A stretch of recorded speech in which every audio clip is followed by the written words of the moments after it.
This episode is produced with support from DBT Wellcome Trust India Alliance.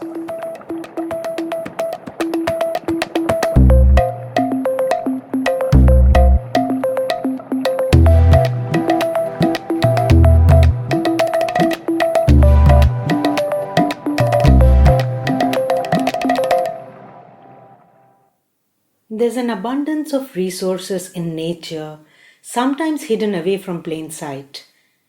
Renewable energy resources, however, are shrinking, as we know, and scientists constantly try to figure out if there are new sources to tap into.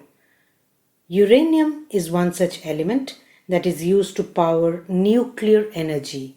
It is normally extracted by open surface mining in India or through a process called in situ leaching from the subsurface, like in the US, Australia, and Kazakhstan. Recently, Sujit Ghosh and his team from the Chemistry Department of Indian Institute of Science, Education and Research, Pune, made headlines by extracting a record amount of uranium from a relatively new source, from seawater. They made a haul of 28.2 milligram of uranium in 25 days using 1 gram of a new adsorbent material. They call this material an ionic microporous metal organic framework, or MOF. Now, countries around the world have been trying to make a breakthrough in uranium extraction from seawater.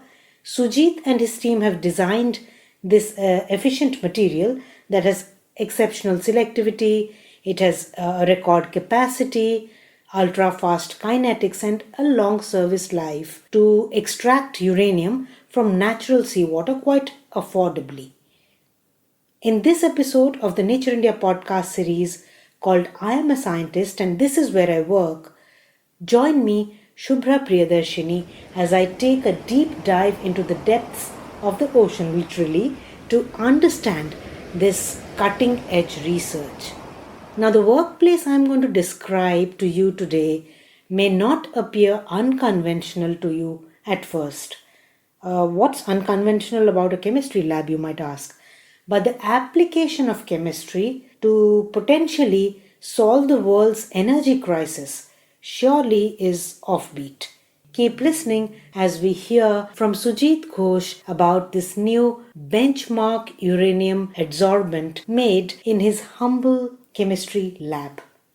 So we have here synthesized a material which can extract uranium in record amount compared to any other materials reported in the literature.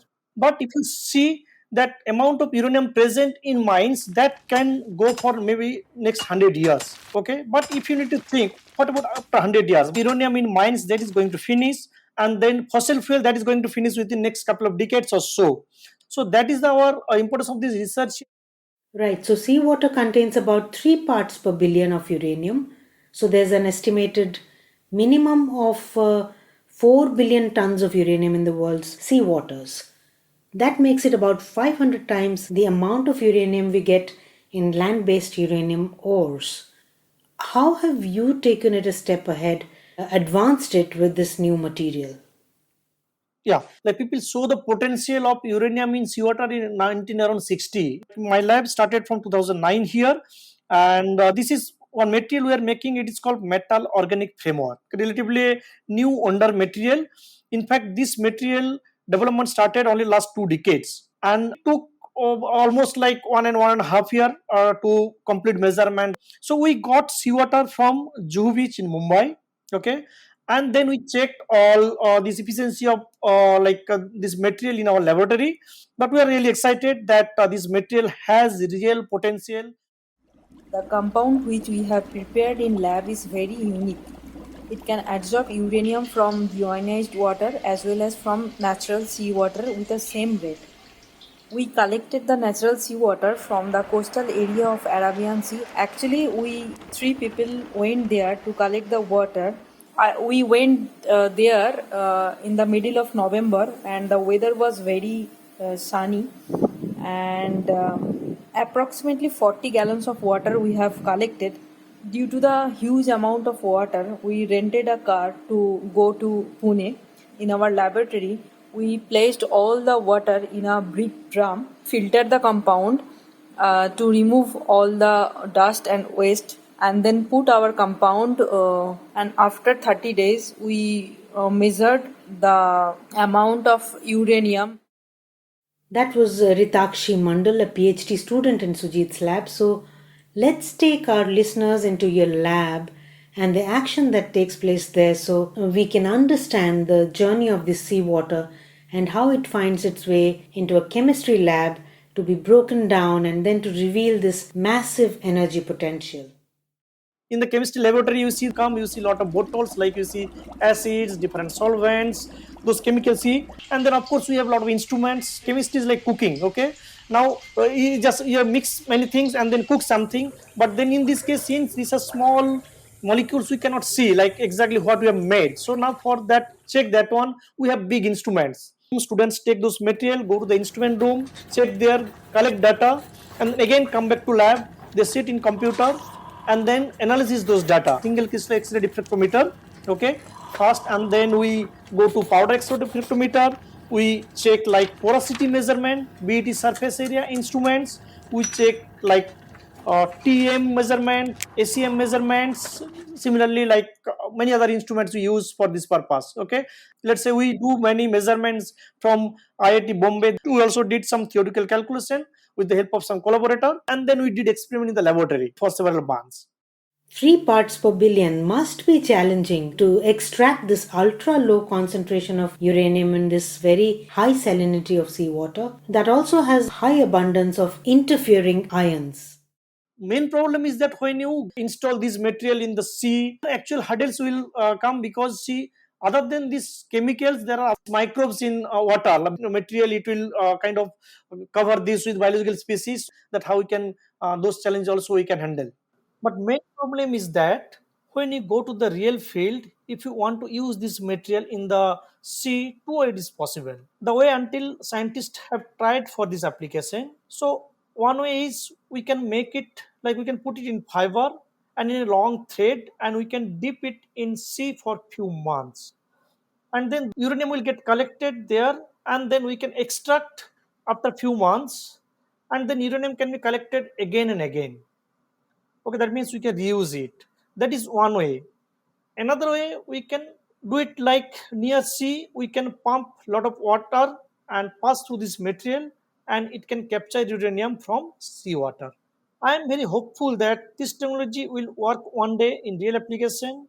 Then we can solve the problem of power by generating unlimited power using uranium as nuclear fuel from seawater. Also, there's oceanography, nuclear chemistry, there's hydrology, chemical engineering, and maybe more, all working in close coordination.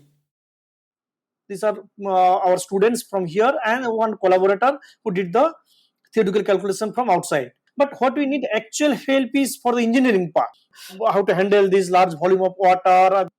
Can this material have any other application, say, to purify sources of water?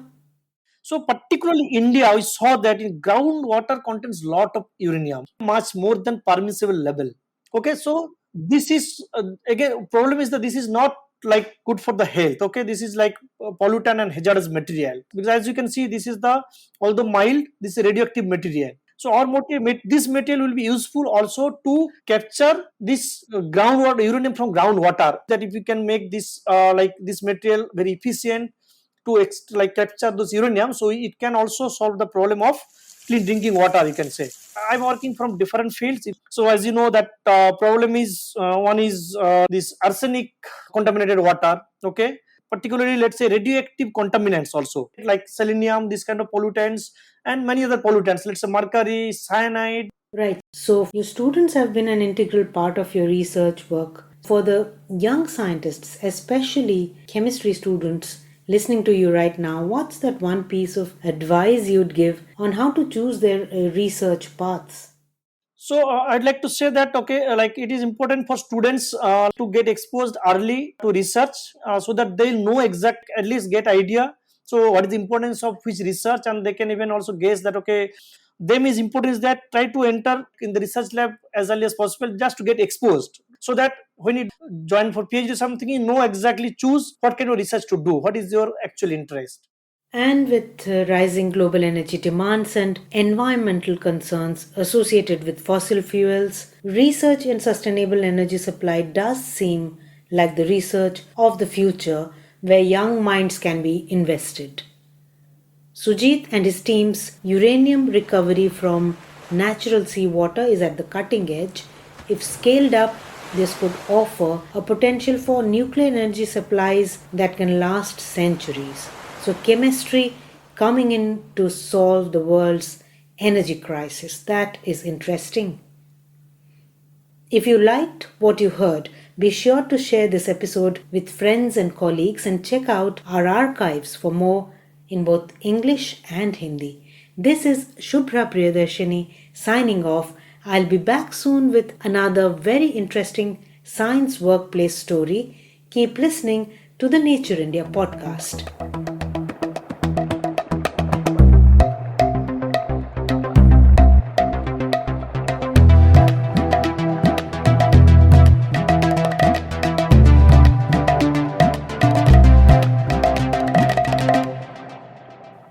This episode was produced with support from DBT Wellcome Trust India Alliance.